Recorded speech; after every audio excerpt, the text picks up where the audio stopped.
Bueno, muchas gracias por la invitación. Es un privilegio y un honor estar hoy acá. Cuando Marcos, ayer el secretario PYME, me dijo de esta charla, inmediatamente le dije que sí, por dos razones, digamos. Una, por de quién viene, porque Marcos, además de ser un extraordinario profesional y una extraordinaria persona, es un amigo, y por eso yo le pedí también que fuera secretario PYME, porque hicimos deporte juntos cuando éramos chicos y lo solidario que era Marcos en la cancha lo es en la vida también. Entonces a mí me parecía que era, digamos, una posición que le calzaba realmente perfecto. Y bueno, todas las semanas nos juntamos y me cuenta del mundo PYME. Así que, como digo, un privilegio hoy poder estar y contarles un poco entonces qué es lo que estamos viendo, hacia dónde vamos y las perspectivas que vemos. También quería agradecerle a Cristian, me estuvo contando también Marcos del fenomenal trabajo que hace y es el ejemplo de un emprendedor, digamos, ¿no? que empieza de abajo y hoy estamos en un lugar con 3.000 personas. Así que felicitaciones, Cristian, porque lo que haces también por el mundo PYME importa y mucho.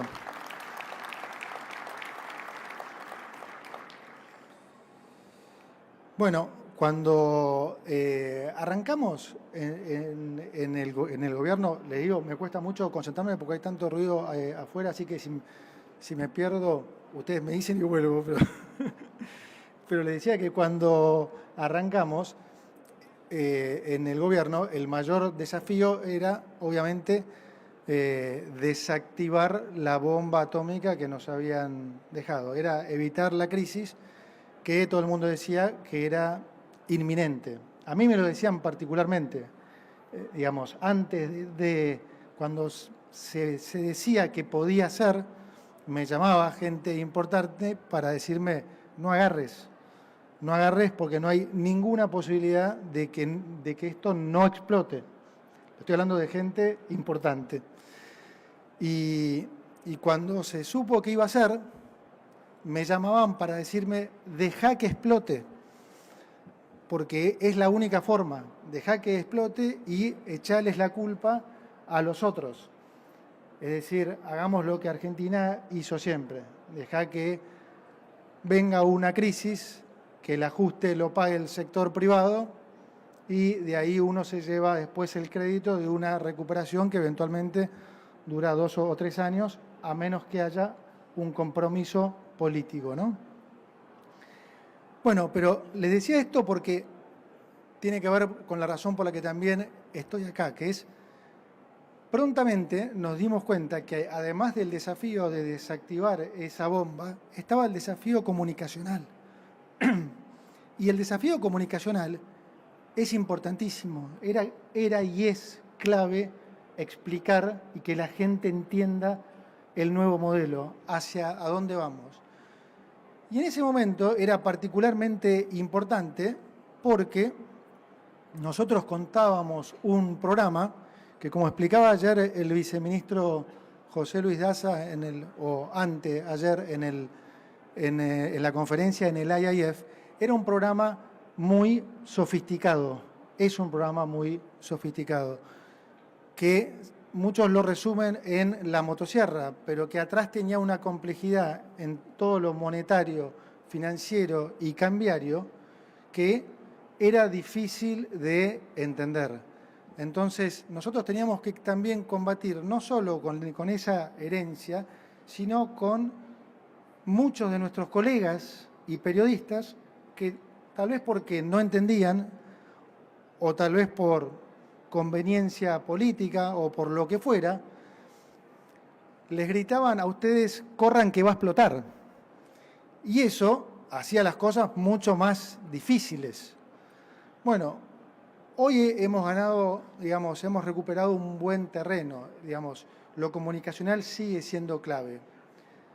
Si se quiere, la ventaja que tenemos hoy es que después de un año y medio nos avalan los hechos.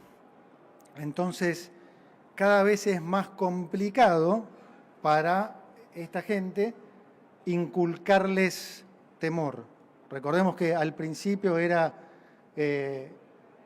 habíamos llegado al equilibrio fiscal en el primer mes. Recuerden que le damos 15 puntos de déficit consolidado, 5 puntos en el Tesoro, 10 puntos en el Banco Central. Cuando eliminamos el déficit del primer mes, ¿qué les decían todos? No puede ser, esto es de corto plazo, Caputo se sentó en la caja, esto no puede durar. Bueno, ya llevamos un año y medio, creo que esa es una batalla ganada. Pero después dijeron, es imposible que no devalúen. Marzo, abril, no pasan de marzo, no pasan de abril. Cuando pasaban los meses, corrieron el miedo hacia la inflación. No, pero la inflación no puede bajar de 8. Después no podía bajar de 4, después no podía bajar de 3, después no podía bajar de 2. A medida que la inflación bajaba, había que buscar algún otro argumento. Entonces arrancaron con, no, va a ser a costa de una recesión infinita. Colapsa la economía. Pasó un año, el estimador mensual de actividad económica, diciembre de 2024 contra diciembre de 2023, subió 6%. Empezaron a haber cada vez menos excusas. Entonces empezaron con el tema del fondo. Imposible que arreglen con el fondo. Están atrapados, no pueden salir del cepo, jamás van a convencer al fondo. Entre nos, de vuelta, agosto, septiembre del año pasado, la conversación de qué era lo que íbamos a hacer con el fondo, creo que duró 15 minutos. Todo lo que fue la negociación con el fondo, después se debió a cuánto tenía que ser el monto y cuánto tenía que ser el desembolso inicial. Pero una vez más cumplimos con lo que dijimos. Nosotros les dijimos que íbamos a salir de las restricciones cambiarias cuando no fuera una situación de estrés para la gente. Pero igualmente, ¿no? Hay que luchar contra eso, porque de vuelta, recuerden marzo de este año, a cuántos de ustedes probablemente los convencieron de, no, cuando salgan del cepo se dispara, no hay forma, se dispara, ahora sí. Pasó de vuelta lo que habíamos dicho, salimos, no hubo ningún estrés, el dólar cayó, tendió a converger más hacia el precio del dólar oficial. El famoso miedo del traslado a precios hoy no está, la inflación cayó al 1,5%, la mayorista estamos en deflación, recuerden que venimos del 54% en diciembre del 2023, último mes dio deflación. Entonces ahora, hola chino, entonces ahora trasladamos la problemática a, no, pero el déficit de cuenta corriente, ¿no? Si que el dólar flote, no flota, sí muchachos, el dólar flota,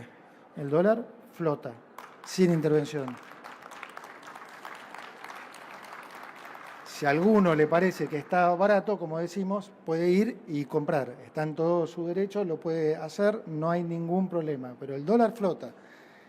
Y el déficit de cuenta corriente es absolutamente esperable y razonable para un país que estaba totalmente descapitalizado, donde la inversión está creciendo al 31,8%. Obviamente que iba a pasar esto. Totalmente esperable. Pero además, en el dato puntual de este primer trimestre, tengan en cuenta que además vino influido por todo este tema que comenté recién, el de hacerles creer a todos que si salíamos del cepo se venía una estampida en el dólar. Obviamente, ¿qué hicieron muchos importadores? Adelantaron importaciones. Entonces, naturalmente, la balanza comercial de bienes también se retrajo. Pero además hay una diferencia fundamental con otros déficits de cuenta corriente. Primero, que el nivel del déficit es absolutamente razonable y yo le diría hasta sano para una economía que está creciendo al 6%. Pero el segundo punto es que ese déficit de cuenta corriente ya no financia más déficit del sector público, es déficit privado. Entonces, les voy a poner un ejemplo para que ustedes entiendan. Si alguien hoy saca dólares del colchón e importa un tractor o una maquinaria usada para el campo, en las cuentas nacionales eso va a computar como déficit de cuenta corriente. Ahora, ¿cómo está el país? ¿Mejor o peor con ustedes con dólares en el colchón o habiendo comprado una máquina para producir más? Aún si fue a través de un préstamo, de vuelta, es ahora financiamiento privado. Entonces, no es que no le prestamos atención a estas cosas, nosotros le prestamos atención a todo. Pero les hago esta explicación para que entiendan, para que no se dejen seguir engañando por gente que tal vez o no entiende o tiene otros objetivos, pero que definitivamente no ha contribuido a que, en particular, ustedes y muchos otros empresarios, digamos, se hayan beneficiado de esos consejos, ¿no? Y ese es el cambio de modelo, de alguna manera, que nosotros estamos proponiendo. Ahora bien, más allá de todo lo que dije, venimos de más de 10 décadas de fracasos, en particular de 2 décadas terribles. Así que el escepticismo y todo esto es perfectamente entendible. Y digamos, ayer lo dije en La Plata, hay dos preguntas que nos siguen haciendo, a mí me siguen haciendo, y es, ¿por qué esta vez es diferente? ¿Y cómo nos aseguramos que van a seguir por este camino? Y son dos preguntas importantísimas, porque nadie pretende que, digamos, ni el empresario ni la persona de a pie sepa de economía. Y es verdad que por ahí algunos pueden relacionar lo que está pasando con otras épocas. Entonces, la pregunta es perfectamente válida. ¿Por qué esta vez es diferente? Voy a tratar de explicárselos porque es importantísimo para entender justamente esto, para entender el por qué esta vez sí va a funcionar. Y es el hecho de que en Argentina nunca hubo orden macroeconómico. Cuando digo orden macroeconómico me refiero a orden fiscal, a orden monetario, por decisión política. Nunca hubo eso. Entonces, los que creen que esta es una situación que ya vivimos, sepan que no la vivimos. Argentina, ahora que todos saben que el problema de fondo siempre fue el déficit fiscal, Argentina tuvo déficit fiscal en 113 de los últimos 124 años. Y las consecuencias de cómo se financiaba ese déficit son las cosas que todos padecíamos como ciudadanos, ¿sí? Ya sea la suba de impuestos o si se financiaba con emisión o deuda, depreciación de nuestra moneda o default. Todas esas eran las consecuencias de cómo se financiaba ese déficit. Ha habido momentos en la historia circunstanciales en que ha habido cierto orden macro. ¿Cuándo? Cuando inmediatamente después de gatillar una crisis, ¿sí? Porque cuando gatillas una crisis, el ajuste lo hace justamente el mercado. Para no remontarnos a muchas crisis anteriores, piensen en la última, ¿no? En la salida de la convertibilidad. Entonces, ¿qué pasó ahí? Hubo un brutal ajuste que ¿quién lo pagó? El sector privado. Los salarios cayeron más de 30% en términos reales, más de 60% en dólares. Hubo especificación asimétrica, media devaluación, default, todo. De vuelta, ¿quién lo pagó? Ese ajuste, el sector privado.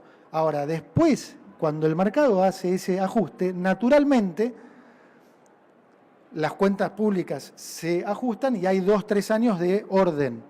Y seguramente todos se preguntaron muchas veces, ¿por qué nunca dura ese orden? Por lo que acabo de decir.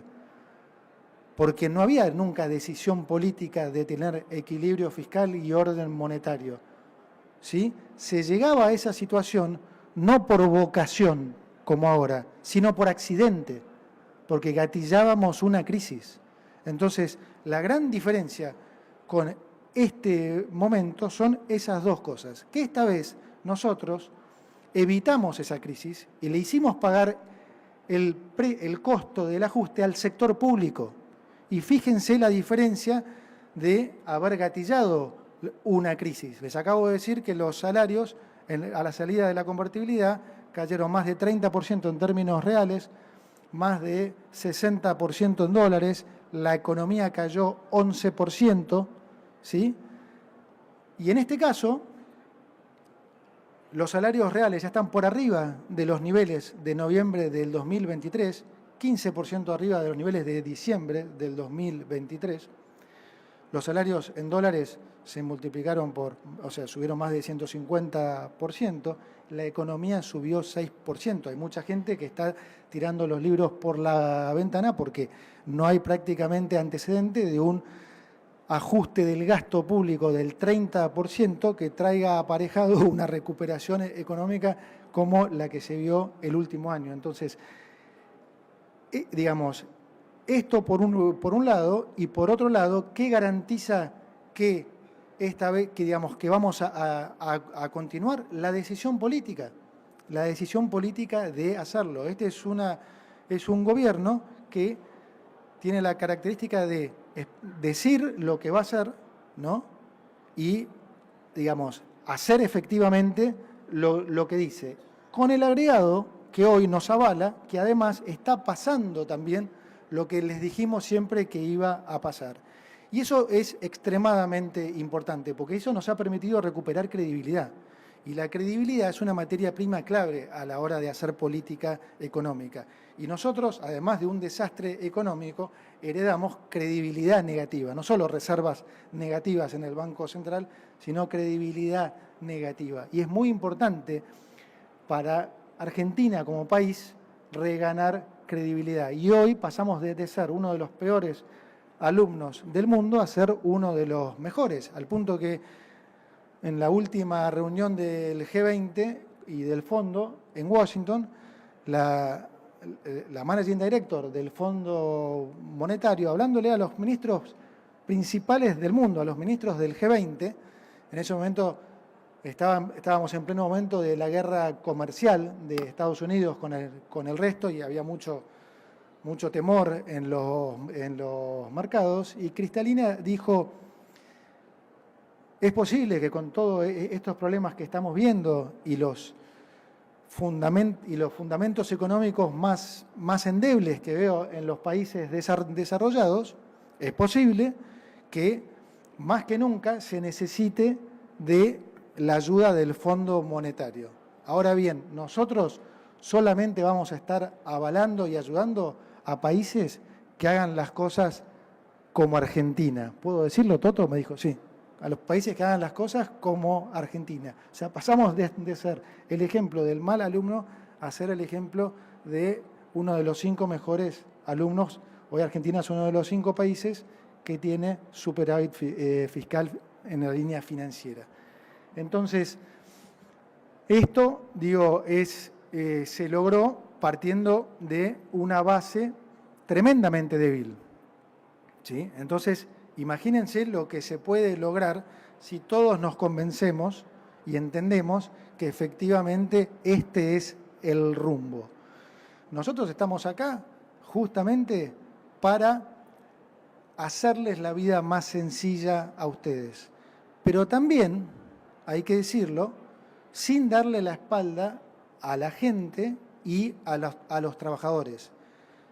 Nuestro modelo a lo que apunta es a bajarles impuestos, a bajar regulaciones, a que haya más competencia. Porque esa es la forma también en la que se va a beneficiar la gente, ¿sí? Nosotros venimos de muchas décadas de un modelo que no solo fracasó, sino que también, hay que decirlo, generaba incentivos erróneos. Durante las últimas décadas era más importante tener conocimiento financiero que tal vez el negocio propio de cada empresa, de cada industria. Y había muchas empresas que sobrevivían o que podían aprovechar la volatilidad que generaba este desmanejo económico. Pero ¿quién lo terminaba pagando? Lo terminaba pagando también la gente con productos de peor calidad a peor precio. Lo terminaba también pagando el asalariado, ¿sí? Con sueldos miserables en dólares. Nosotros no solemos hablar ni de grandes empresas, ni de pymes, ni tampoco en general de sectores. Y la razón por la que hacemos esto es porque nosotros lo que queremos es crear las condiciones para que cualquiera se pueda desarrollar, empezando por un emprendedor, siguiendo por una pyme o una empresa grande. Pero hago este comentario porque iba a hacer un pequeño paréntesis, un ejemplo, cuando decía recién del tema de los asalariados, del caso de la construcción o de los diferentes sectores. Acá, lo importante, si yo tuviera que decirles un humilde consejo, yo le diría, no pasa tanto por el sector o por la empresa, pasa por la iniciativa que ustedes tomen, ¿sí? Hay muchas empresas de sectores que les está yendo bien, que les ha ido muy mal. ¿Y por qué les ha ido mal? Bueno, tal vez porque estuvieron mal asesoradas, o tal vez porque no pudieron cambiar ese chip. Hasta hace 18 meses el negocio siempre fue sobreestoquearse y esperar, porque siempre iba a haber alguna devaluación o una mega inflación donde yo iba a poder fijar el precio en cualquier lado y me lo iban a convalidar porque no había precio, porque no se sabía, no había precios de referencia. Entonces se convalidaban negocios que, digamos, no funcionaban bien. Ahora, digamos, este es un chip que hay que cambiar. Y el otro día, ahora voy al ejemplo, el otro día me contaba mi hermano, que viene del rubro de los desarrollos inmobiliarios, de la construcción, por supuesto está en la Cámara, es un desarrollador muy importante, y me decía, y la construcción lo pongo como ejemplo, digo, porque es uno de los sectores que viene de alguna manera rezagado. Y él me decía, ¿sabes por qué está rezagado, entre otras cosas? No es mucho, o sea, por el tema de la obra pública, eso es relato. La obra pública era prácticamente todo corrupción, muchachos, así que no se coman ese cuento. Me dice, muchos están esperando todavía que vuelva el metro cuadrado a $800. Entonces, claro, no pueden hacer el clic. En el medio de eso no se dan cuenta que el metro cuadrado subió por ahí a $1.200, subió un 50%, pero los sueldos en dólares subieron más de 150%. Y ahora hay crédito. Es decir, las condiciones hoy para que se desarrolle el mercado inmobiliario son mucho mejores que hace 18 meses. Sin embargo, si yo me retraigo porque creo que para lanzarme el dólar tiene que valer 3.000, al obrero tengo que pagarle $350 en vez de 1.200, y me quedo cruzadito de brazos esperando que eso pase, bueno, es el caso de los que se quedaron con sobrestock esperando que una suba del dólar lo salve. Entonces, el punto no está tanto en si es un emprendedor, si es una pyme o es una empresa grande. Está en ustedes. Hoy los protagonistas de esta historia son ustedes, y particularmente las pymes. O sea, nosotros tenemos que cambiar este modelo. El 99, digamos, muchas veces hablo con Marcos sobre el tema de de que por ahí alguno puede tener la percepción, porque nosotros no nombramos, como digo, en particular a los sectores o al tipo de empresa que no les prestamos atención. Y es todo lo contrario. Nosotros estamos todo el tiempo hablando y pensando la mejor forma de ayudarlos. Y sería sonso no hacerlo, porque el 99% de los empleadores son pymes, el 62% de la fuerza laboral registrada es pyme. Entonces, digamos, se cae de maduro. Pero sepan ustedes también que, además, los escuchamos, los leemos en Twitter. Yo lo leí hace 2 semanas y acá está otro coloso que es el jefe de Arca, Juan Paso, que, digamos, leí a algún usuario en Twitter que me pasó una recomendación. Nos juntamos con Juan, la analizamos y la implementamos. Digamos, y eso lo hacemos con todo, estamos todo el tiempo viendo y analizando. Les puedo dar más ejemplos. También hicimos lo de la baja de las tasas de interés, que también era seguramente algo que les generó mucho alivio. No es hacia donde nosotros queremos ir. Digamos, nosotros venimos de un modelo donde ustedes se financiaban con AFIP en su momento, ahora Arca, y recaudaban los bancos. Bueno, eso no es lo normal. Lo normal es que los bancos presten y Arca recaude. Ahora, entendemos perfectamente que hay una transición. Y en esta transición, por ahora, las tasas para muchos son altas, otros todavía no tienen acceso al crédito. Entonces también nos juntamos con Arca y dijimos, ok, bajemos las tasas a la mitad.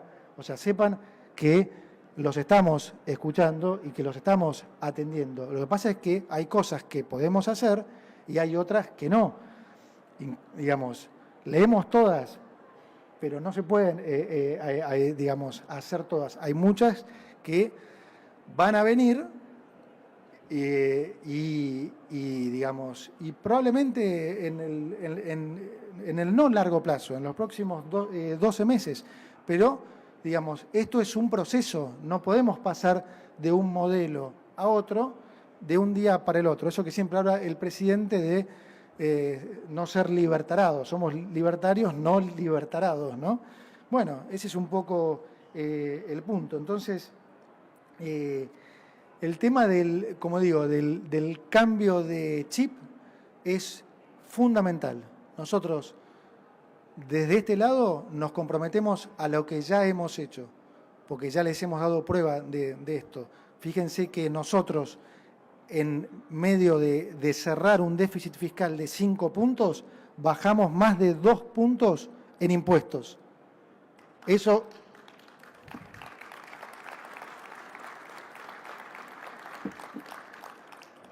Si nosotros logramos que el país crezca, digamos, a lo que hemos crecido este año, al 6% por los próximos 6 años, en baja de impuestos, nosotros les vamos a estar devolviendo a ustedes, al sector privado, a las pymes, más de 420.000 millones de dólares. Entonces, ese es el modelo que nosotros vamos, ¿sí? Que es muy diferente al otro. Las provincias, digamos, también se están beneficiando con el crecimiento y una mayor recaudación. Ahora, ¿qué hacen? ¿Qué hace Kicillof en la provincia de Buenos Aires?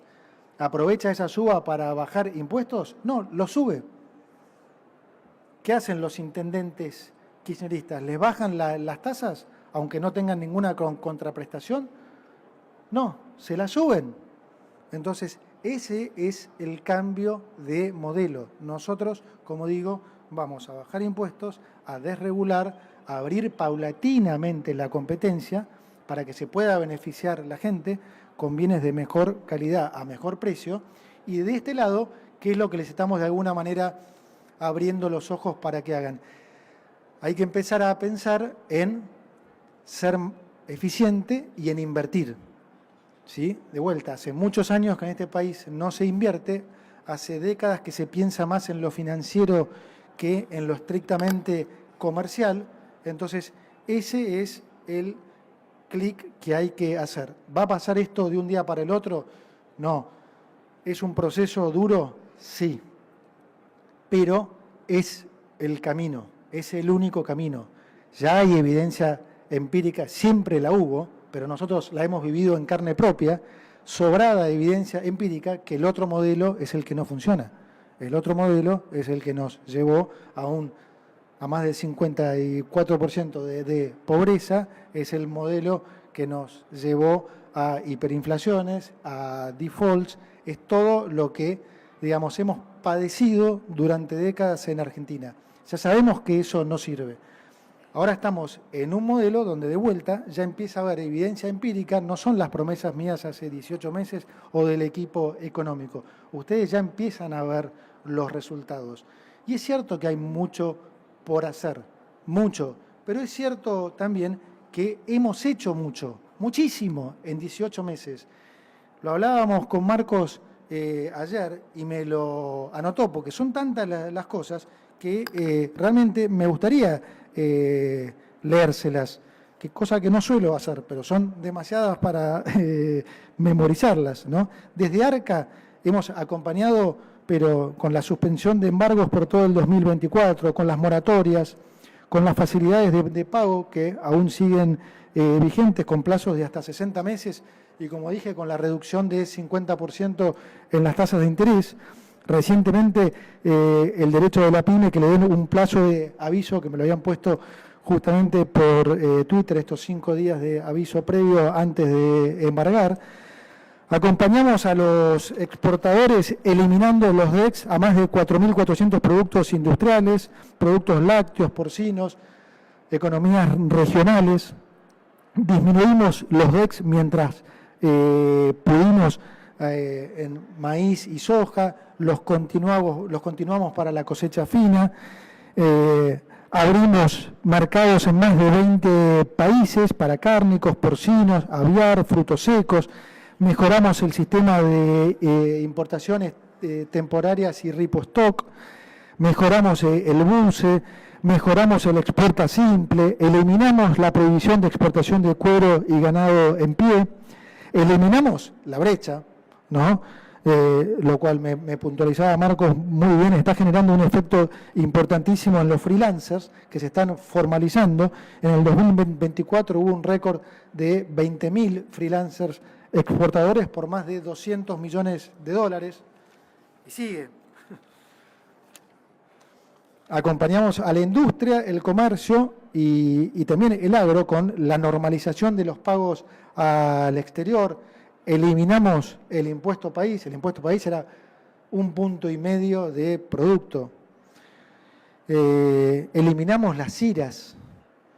La baja de aranceles de insumos difundidos, la flexibilización de reglamentos técnicos, la flexibilización de importaciones por courier, el restablecimiento del certificado de exclusión por acumulación de saldos de IVA y ganancias, que tanto nos reclamaban también.